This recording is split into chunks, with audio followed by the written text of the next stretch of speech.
Yes. Okay, good morning, Miss Maripe muna, Gapera Sports Corner PH.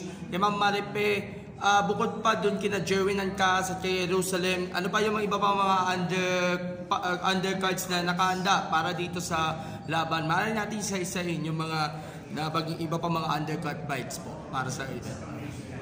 Thank you po. Okay, bukod po sa ating minamahal na Jerwin and Cass na undercard, meron po tayong kalaban po ni Jerwin ay Thai boxer na kilala rin doon sa Bangkok sa Thailand. Meron din po tayong eksakang Mexicano na boxer na lalaban din po sa 6th round po naman siya. And the rest are Filipino from the local areas sa probinsya. Dahil po ang global book po, ang gusto po ni Sir, ni Senator Pacquiao, we discover good boxers from the grassroots.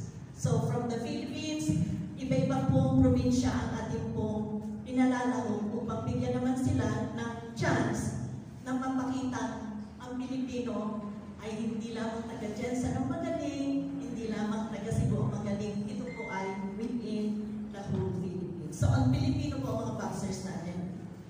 Okay, kay Sir JC, alam natin, bukod kay Melvin, meron din mga boxers na nakalinya niya for world title fight o di kaya makapaglaban niya sa international stage. Are you confident na yung Sanman's Table, magkakaroon ulit kayo ng mga world titleist gaya ni Jerusalem na hopefully may depensa din niya and others as well sa inyong bakod?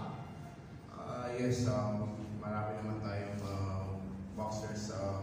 We're trying our best to keep producing world champions. So yes, marami tayong boxers, and especially not with only us, but all over the Philippines. Nasa Philippines, marami Filipino fighters na upcoming na world champions. But right now, it's time for Melvin muna sa kanya po na yung spotlight for the whole week. And this is the celebrate natin ngayon si Melvin for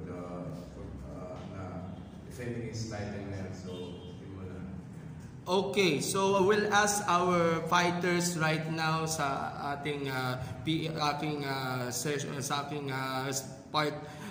Galing po ito kay Jet Ilayon ng Net25 and Rafael Bandairel of PTV Sports. Kay Melvin, in what round ka i-expect na mapatumba o ma-KO si Luis Castillo? And pagkatapos ng laban, may balak ka bang lumaban sa kahit anong division?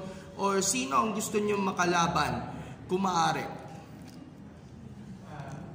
Hindi tayo maganda sa narating niya. Tapos, hindi wala kami plano na akyat kasi kaya pa naman sa ibang condition pa naman tayo sila. Okay, Pao, I have to ask a question to Luis. Spanish? Yes po. English. Okay. Wait. All right. Okay, speak. Okay, to our challenger, Mexican challenger, Luis Castillo. This is Gab Perez from Sports Corner PH. In what round do you expect that you want to knock down Castillo based on your expectations and your preparations for your training? Maraming salamat po. Damay magpasimis na yan. Tama na. Meron pa ba? Wala na. Wrap up na. Okay.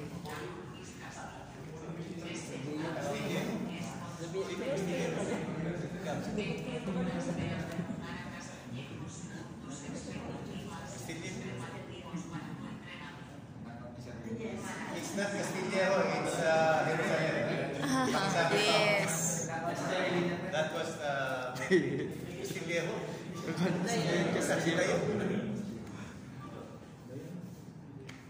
Pues, la verdad sí que va a ser una pelea dura, pero vamos a salir victoriosos en esta gran pelea. Va a ser una pelea entretenida y pues quiero decirle aquí al campeón que disfrute sus días como campeón del mundo porque va a haber un nuevo campeón mexicano.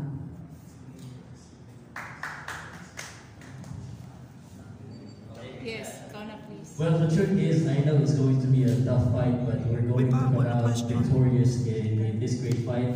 right? Or have an entertaining fight. And I want to tell the champion here that he should enjoy his days as a world champion. There will be a new next year's champion.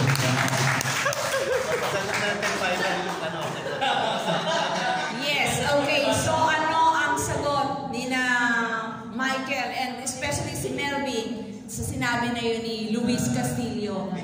Enjoy mo na lang daw yung mga huling araw mo bilang reigning WBC minimum weight champion. Yan po ang sabi ni Castillo. Yes, Melvin. Thank you. Privilege siya dito sa Pilipinas. Ulit. Nakarating siya dito. Tingnan natin sa laban. Ano yun mo sinabi? Oo. Yes. Ano? Oh, yes. Sige, sagot ka. Go. Tingnan natin sa laban.